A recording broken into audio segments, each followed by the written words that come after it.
बच्चों, the question says if x, y, z are natural numbers such that determinant of x raised to the power 4 plus x cube y, x cube z, x y cube, y raised to the power 4 plus y cube z, x z cube, y z cube, z raised to the power 4 plus z equals to 11xyz, then x can be equals to 4 options are given, we have to choose the correct one. So question में हमें given है कि x y z मेरे natural numbers है और determinant की value 11xyz है, तो x की value from the given options क्या हो सकती है। तो यहाँ पर इस क्वेश्चन को सॉल्व करने के लिए हम यहाँ पर की कंसेप्ट यूज करेंगे। तो यहाँ पे हमारा रिक्वायर्ड की कंसेप्ट होगा elementary operations on determinant पे हम elementary operations करेंगे।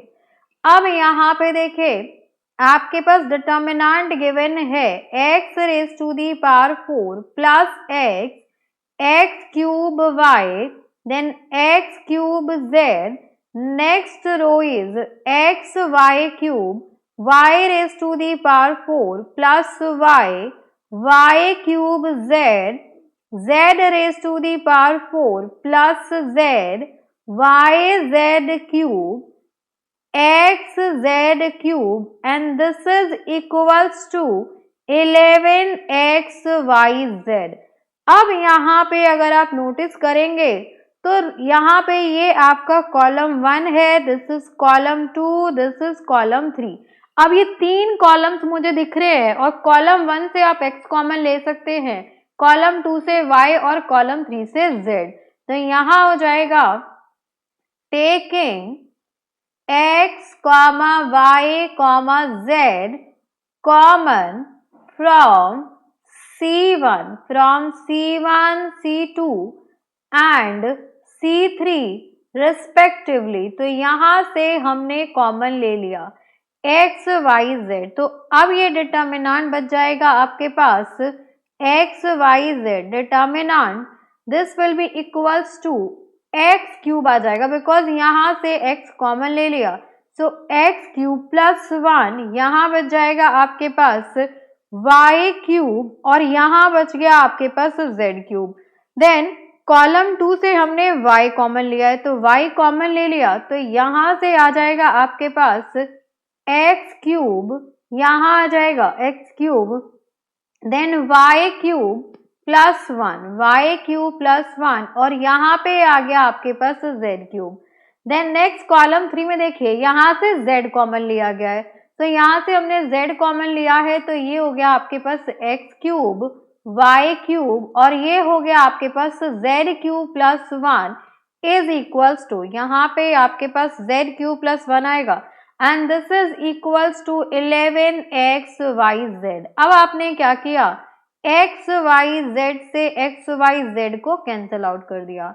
अब अगेन यहाँ पर हम ऑपरेशन अप्लाई करेंगे, C1 changes to C1 minus C3 and C2 changes to C2 minus C3। तो जब ये ऑपरेशन अप्लाई करेंगे तो कॉलम 1 चेंज होगा और कॉलम 2 चेंज होगा। तो यहाँ पे आ जाएगा आपके पास कॉलम 1 चेंज होके x क्यूब प्लस 1 में से ये x क्यूब माइनस कर दें, तो यहाँ पे वैल्यू आ गई आपके पास 1। देन नेक्स्ट देखिए, सेकेंड केस में y क्यूब से y क्यूब माइनस होगा तो ये 0 and z cube minus z cube plus 1 करेंगे तो -1, तो ये हो गया आपके पास 0 और यहाँ पे आ गया आपके पास -1।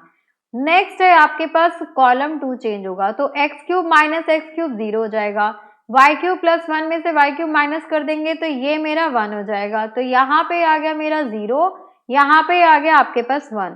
देन नेक्स्ट देखिए, z क्यूब में से हम z क्यूब प्लस 1 को माइनस करें तो ये वैल्यू हो गई मेरी -1। अब कॉलम 3 चेक करते हैं, तो ये हो जाएगा आपके पास x cube, y cube and next होगा आपके पास z cube plus 1, this is z cube plus 1 and this is equals to 11 because X Y Z आपके कैंसिल आउट हो गए थे। अब यहाँ पर देखिए हमने क्या कॉमन लिया है, यहाँ पे जो कॉमन लिया था वो तो कैंसिल आउट हो गया। इस ऑपरेशन को अप्लाई करने के बाद डिटर्मिनेंट ऐसे आ गया। इसको एक्सपेंड करेंगे तो यहाँ पे प्लस, यहाँ पे माइनस और यहाँ पे प्लस, तो ये हो जाएगा आपके पास next operation will be expanding along R1। So row 1 के अलोंग में एक्सपेंड करूं इसे तो ये हो जाएगा आपके पास 1। सो ये वाला कॉलम नहीं, ये वाला रो नहीं, तो ZQ प्लस 1 को 1 से मल्टीप्लाई करें तो ZQ प्लस 1, देन माइनस, ये ऑलरेडी माइनस है तो माइनस माइनस प्लस, ये हो जाएगा आपके पास y cube, then plus x cube, यहाँ पे 0 है तो इसलिए वाले टर्म नहीं ली। अब ये वाला कॉलम नहीं आएगा, ये वाला रो नहीं आएगा, तो यहाँ से आ गया आपके पास 0 एंड माइनस माइनस, ये हो जाएगा आपके पास प्लस, इज इक्वल्स टू 11। अब यहाँ से आप देखेंगे तो ये हो गया आपके पास Z cube plus Y cube plus X cube plus 11 equals to plus 1 equals to 11। तो यहाँ से आ गया आपके पास X cube plus Y cube plus Z cube is equals to 11 minus 1 that is 10। अब यहाँ पे आप ऑप्शन देखिए, हमसे पूछा गया था कि x की वैल्यू क्या हो सकती है, तो x की वैल्यू 1, 3, 5 और 11 गिवन है। यहाँ पे ऑप्शंस में गिवन है 1, 3, 5 और 11। तो अब देखिए x की वैल्यू आप 3 रखेंगे तो ये हो जाएगा आपके पास 27। इफ x इक्वल्स टू 3 तो x cube will be equals to 27। तो यहाँ से ये कंडीशन सेटिस्फाई नहीं होगी, इसलिए हम x की वैल्यू 3 नहीं रखेंगे।